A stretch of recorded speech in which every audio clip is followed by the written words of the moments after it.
Dans Question Covid, on répond à toutes les questions que vous vous posez et que vous nous posez sur la Covid. Je suis en duplex avec le professeur Gilbert Deray.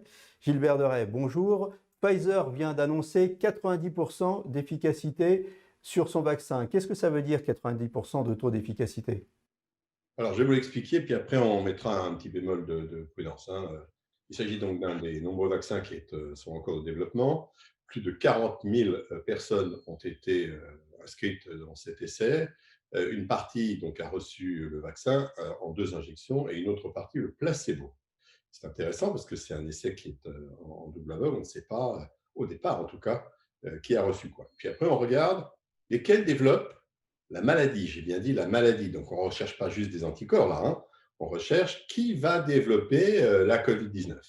Eh bien, on s'aperçoit que parmi les un peu plus de 90 personnes qui ont été infectées par la COVID, 90% sont sous placebo et seulement 10% sont sous le vaccin. Donc, on a vraiment la très claire impression que le vaccin est très protecteur, ce qui est une excellente nouvelle.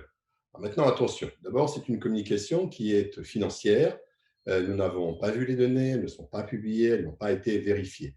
Pfizer est obligé de faire cette communication, mais pas pour des raisons médicales.